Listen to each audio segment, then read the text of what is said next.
বাজারে যখন মানুষ যায় ৮০ টাকার নিচে কোনো সবজি নাই।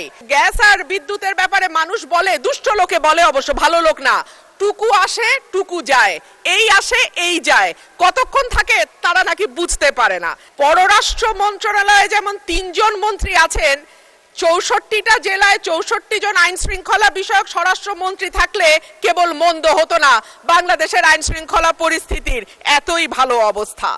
রুমিন ফারহানা, ব্রাহ্মণবাড়িয়া ২। মাননীয় স্পিকার, আপনাকে ধন্যবাদ। মাননীয় স্পিকার, আমার বক্তব্য মূল্যস্ফীতিতে মানুষের জীবনে নাভিশ্বাস উঠা প্রসঙ্গে।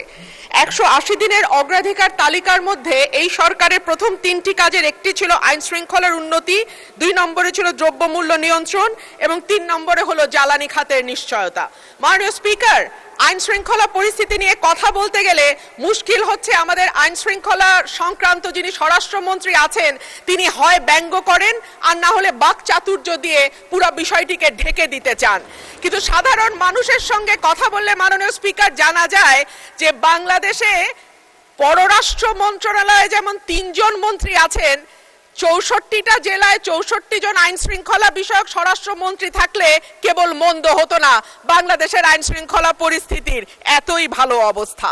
আর মাননীয় স্পিকার, জ্বালানি নিয়ে আর কি বলবো, তেল আর গ্যাস আর বিদ্যুতের ব্যাপারে মানুষ বলে, দুষ্ট লোকে বলে, অবশ্য ভালো লোক না, টুকু আসে টুকু যায়, এই আসে এই যায়, কতক্ষণ থাকে তারা নাকি বুঝতে পারে না। এইবার আসি মাননীয় স্পিকার, যখন তেলের দাম বাড়ছে, যখন বিদ্যুৎ হাহাকার এবং যখন গ্যাস পাওয়া যায় না, তখন ১ কোটি নতুন কর্মসংস্থান সৃষ্টি করবে বলে যেই সরকার প্রতিশ্রুতি দিয়েছিল নির্বাচনে, সেই সরকার ক্ষমতায় আসার ৬ মাসের মধ্যে ৬২,০০০ লোক তাদের চাকরি হারিয়েছে আর ৯০০-র উপরে কলকারখানা বন্ধ হয়ে গেছে। সো নতুন আর কর্মসংস্থান কি তৈরি হবে মাননীয় স্পিকার? যারা আছেন চাকরি করছেন তাদের চাকরি আর কতদিন থাকে আল্লাহ মাবুদে জানে।